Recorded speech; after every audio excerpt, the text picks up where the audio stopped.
একটা বিয়ের নাম তুই মুখ টানবি না? আমি বুঝি না একটা বেটার কয়টা বউ লাগে, আমাকে দেখি তো শখ মিটে না। সকাল সকাল কই যাইতেছ? বাঁচতে যাইতেছি আমি আর থাকবো না। বাসায় যে দুইটা বউ আছে অগো কি হইব? আমি আর অকবিতে থাকবো না, আমি যাই। তোমরা এখানে কেন? ঘরের মধ্যে দুইটা বউ রেখে তুমি গাছের মধ্যে বইবে গান গাইতেছো না? সাহস তো কম না, ঘরে দুইটা বউ রেখে ফেলাইছো। আমি গাছের উপরে থাকবো না, গাছ থেকে নামবো না। আমি সারাদিন এনেই বই থাকবো। যাও। আজকে বাড়িতে তোর চামড়া ছিল আমি ডুগডুগি বাজাবো না।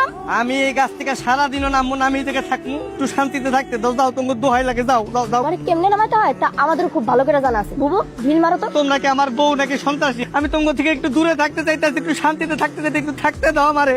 আমি কি করছি? এইগুলো তোরে কইতাছি ভালো ভালো নাই নাই না। আমি নামবো না, আমি নেই থাকবো। এই দাঁড়া দাঁড়া কইতাছি ধরতে বলা তোর খবর আছে।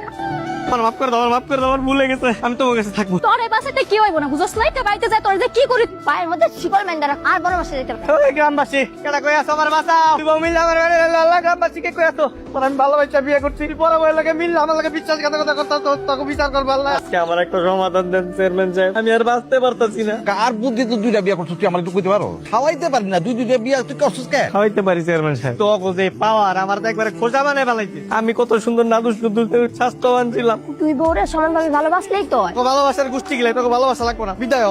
লাগলে আমার জমি ভিটা বাড়ি যা আছে সব বেইছে, আমি তোকে টাকা পয়সা দিতে পারি। আল্লাহর রাস্তাতে আমার মাফ কর। এত সোজা কইলে আমার হয়ে গেল। এরকম দরজাল বউ গুলো কি সংসার করুন যে আপনি কোন? চেয়ারম্যানে কি কইব? আমরা কি চেয়ারম্যানের বউ? যা সিদ্ধান্ত নেওয়ার আমরা লোক। তোমরা কি আমার বিচার মানবা না? না মানবো না। মুরব্বীদের মুখে মুখে কথা কয় কেউ? তুই একদম চুপ। চেয়ারম্যানের কাছে বিচার দেওয়ার বিচার কতটা ভয়ঙ্কর হতে পারে একটা বাড়িতে নিয়ে তোর শিখাম। চল এই ছোট ধর। চেয়ারম্যান সাহেব বাবা জান আমার বাবা দেখতে রয়েছে। একটা কথা কইবেন, আপনি যদি একটা কথা কইতে হয় আপনার মান সম্মান কিছু থাকবে না। কথায় কথায় বিচার তাই না? আজকে থেকে বাড়ির সব কাম তুই করবি। তোমার দুই বয়স সন্তান কিন্তু আমার আর ভালো লাগতেছে না, আমি তো কাম করতেছি। 24টা ঘন্টা চোখে চোখে রাখবো। দুইটা বিয়ে করছিলাম তাতে আমার সকালাত সব পূরণ করতে পারি। দুই বিয়ে করার পর আমার সকালাত জানলা দিয়ে বলাইছে। দুইটা বউ থাকাকালীনও আমার নিজের কাম নিজে করলাম। এত বকবক করবি না, তাড়াতাড়ি কাম শেষ কর। এই কাম শেষ করলে আর বাকি যে কামগুলো আছে থালা বাসন ধোয়া কাপড় ধোয়া সবকিছু তুই করবি। কাপড় দোন লাগবো? হ্যাঁ সব হলো বিচার দেওয়ার শাস্তি।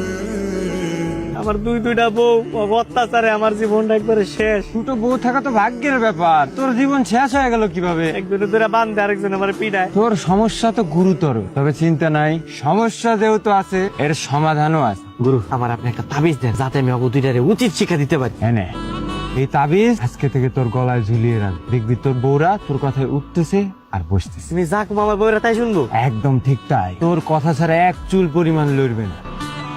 তুমি স্বাধীন কই আসিলা? কই ছিলাম সেটা আমি পরে বলবো। দাঁড়াও দাঁড়ামু। দাঁড়াইতে বলতেছি, দাঁড়াও দাঁড়াও দাঁড়াও। এবার বসো। আরে বাপরে, তাবিজ তো কাজ করতেছে। তোমার এমন লাগতেছে কেন? তুমি কানে ধরো তো। কানে ধরবো কেন? তোমার কানে ধরতে বলতেছি, কানে ধরো। যদি না ধরি তাহলে কি করবা? কি ব্যাপার, একজনের বেলায় কাজ করছে আরেকজনের বেলায় করতেছে না কেন? এত কিছু আমি বুঝি না। তোমাকে দুইজন আমি বিয়ে করছি, তোমরা দুইজন আমার বউ। আমি যা কমু তা হুনতে হইব, আর যদি না হুনো আমার আদেশ আমি এখনই আমার বাড়ি থেকে বাইর করে দেবো। বাইরাও। কে কারে বাইরে করতেছ তোর বুঝাইতেছে। এদিকে আয়। ধর।